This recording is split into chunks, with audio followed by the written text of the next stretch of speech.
The aging of Europe, also known as the graying of Europe, is a demographic phenomenon in Europe characterized by a decrease in fertility, a decrease in mortality rate, and a higher life expectancy among European populations. Overall trends. Giuseppe Carone and Declan Costello of the International Monetary Fund projected in September 2006 that the ratio of retirees to workers in Europe will double to 0.54 by 2050. William H. Frey, an analyst for the Brookings Institution think tank, predicts the median age in Europe will increase from 37.7 years old in 2003 to 52.3 years old by 2050, while the median age of Americans will rise to only 35.4 years old. The Organization for Economic Cooperation and Development estimates 39% of Europeans between the ages of 55 to 65 work. If Frey's prediction for Europe's rising median age is correct, Europe's economic output could radically decrease over the next 4 decades. Austria's Social Affairs Minister said in 2006 that, by 2010, the 55 to 64-year-old age bracket in the European Union would be larger than the 15 to 24-year-old bracket. The Economic Policy Committee and the European Commission issued a report in 2006 estimating the working age population in the EU will decrease by 48 million, a 16% reduction between 2010 and 2050, while the elderly population will increase by 58 million, a gain of 77%. The U.S. Census Bureau estimates the European Union will experience a 14% decrease in its workforce and a 7% decrease in its consumer populations by 2030. Causes. The causes of population aging vary among countries. Consequences. There have been mixed feelings over their population's higher life expectancy and declining birth rate ever since the European countries were the first to start the demographic transition between the 18th and 19th century, and perhaps even more since they've achieved it. Demographic studies and resultant reports conducted by the European Commission point to the declining birth rate of the population of the native European peoples, which would need to be reversed from its present level of about 1.4 in order to preclude a population decline of the native European peoples by nearly half in each generation, back to a replacement level of 2.1.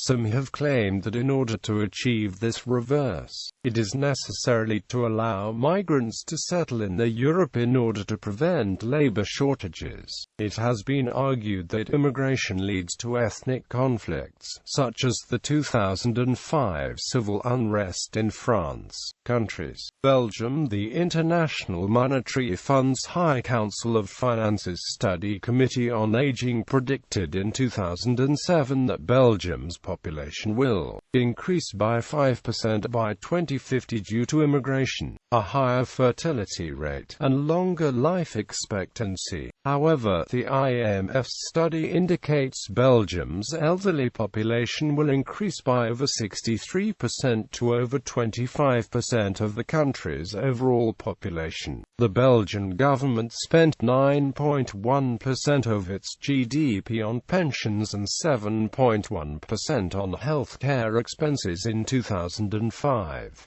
By 2050, total social spending is expected to increase by 5.8%, assuming there is no change in the age of retirement. Most of this higher social spending comes from pension and health care, rising by 3.9% to 13.0% of GDP and 3.7% to 10.8% of GDP respectively. The decline in the workforce will partly compensate by lowering unemployment, which will in turn lower the cost of childcare. The IMF also predicts that by 2050 the percentage of Belgian population over the age of 65 will increase from 16% to 25%. France overtook Ireland as the European Union member state with the highest birth rate in 2007.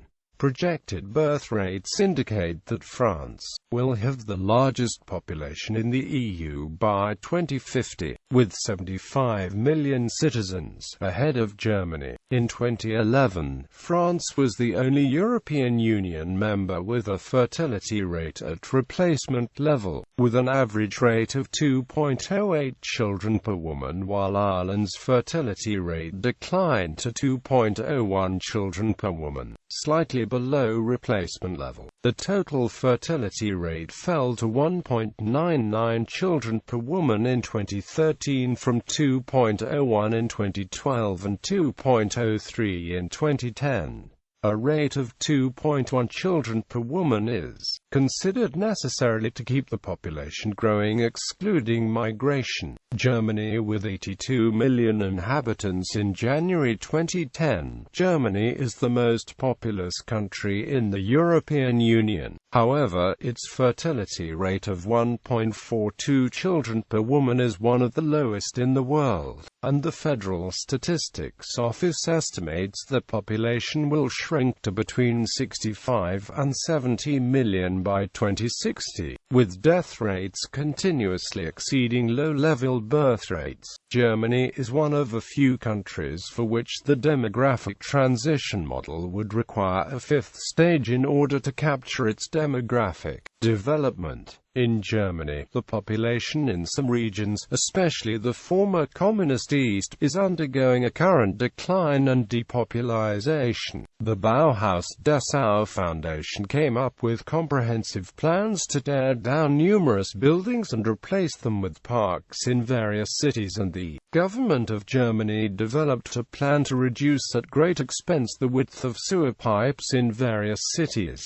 The southern states, however, have net gain in population, and Germany, as the economic powerhouse of the EU, is attracting immigrants overall. Italy will need to raise its retirement age to 77 or admit 2.2 million immigrants annually to maintain its worker-to-retiree ratio. About 25% of Italian women do not have children, while another 25% only have one child. The region of Liguria in northwestern Italy now has the highest ratio of elderly to youth in the world. 10% of Liguria's schools closed in the first decade of the 21st century. The city of Genoa, one of Italy's largest and the capital of Liguria, is declining faster than most European cities, with a death rate of 13.7 deaths per 1,000 people, almost twice the birth rate. 7.7 births per 1,000 people as of 2005. The Italian government has tried to limit and reverse the trend by offering financial incentives to couples who have children, and by increasing immigration.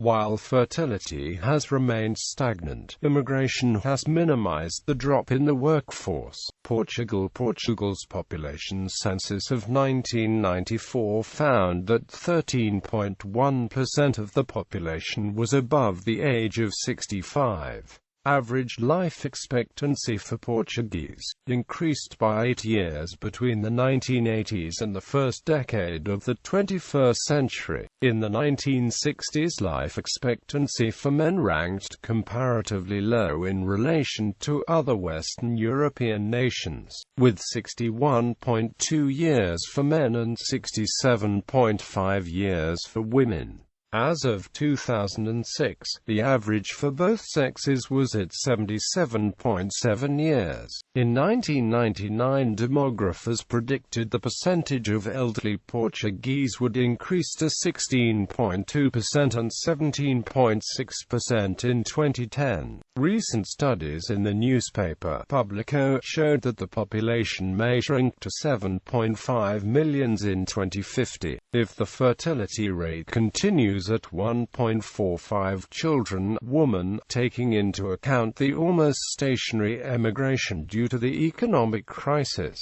In 2011, Portugal's fertility rate reached 1.51 children per woman, stemming the decline in the nation's fertility rate, although it is still below replacement level. Spain in 1970, Spain's TFR 2.9 children per woman, ranked second in Western Europe after Republic of Ireland's 3.9 children per woman. By 1993, Spanish fertility declined to 1.26 children per woman, the second lowest after Italy. In 1999, Rocio Fernandez Ballesteros, Juan Diaz Nicolas, and Antonio Ruiz Torres of Autónoma University in Madrid published a study on Spain's demography, predicting life expectancy of 77.7 for males and 83.8 for females by 2020.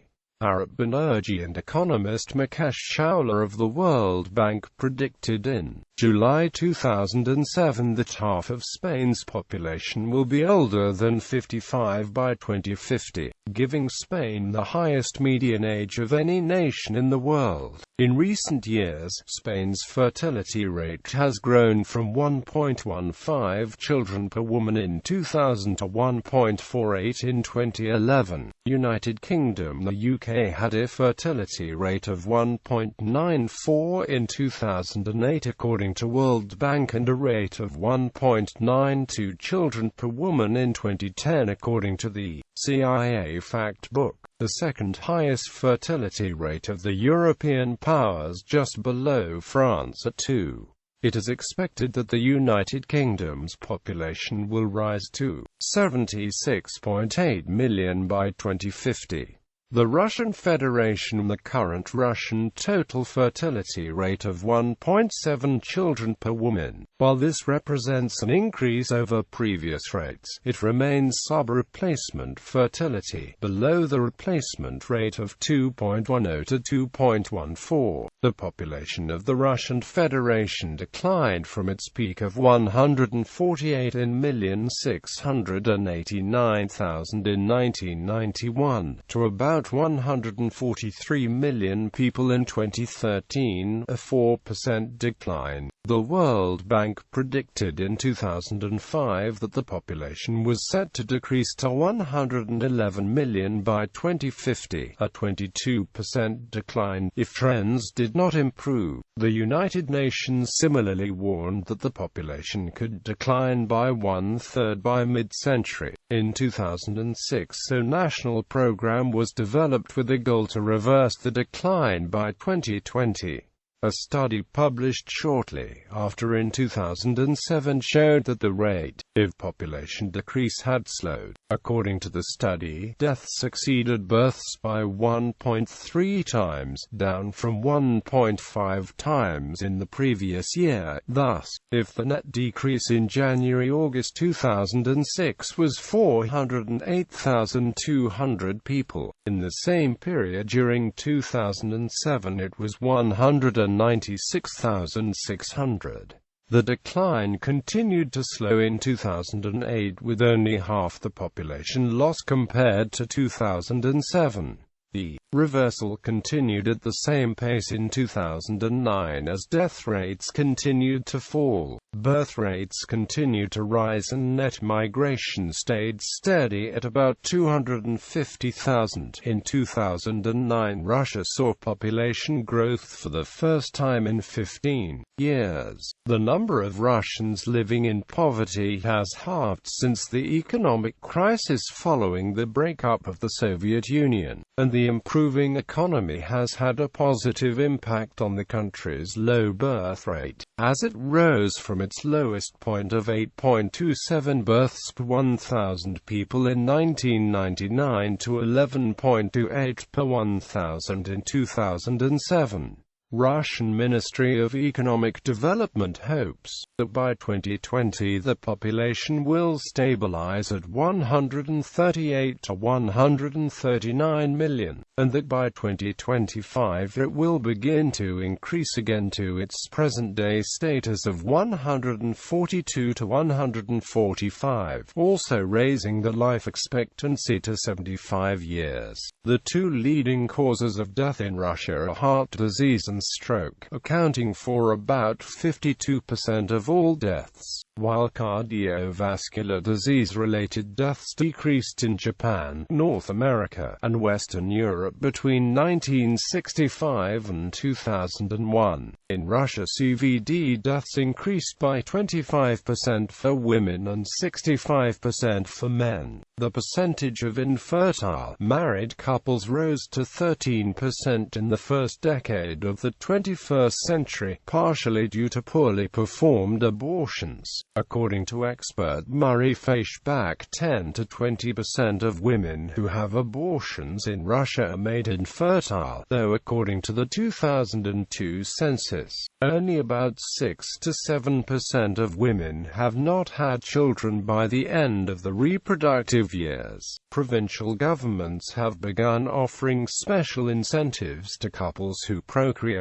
In 2005, Sergei Morozov, the governor of Ulyanovsk, made the 12th of September a provincial holiday, the Day of Conception, on which couples are given half of the workday off to copulate. Mothers who give birth on the 12th of June, Russia's National Day, are awarded with money and expensive consumer items. In the first round of the competition, 311 women participated and 46 babies were born on the following the 12th of June. Over 500 women participated in the second round in 2006 and 78 gave birth.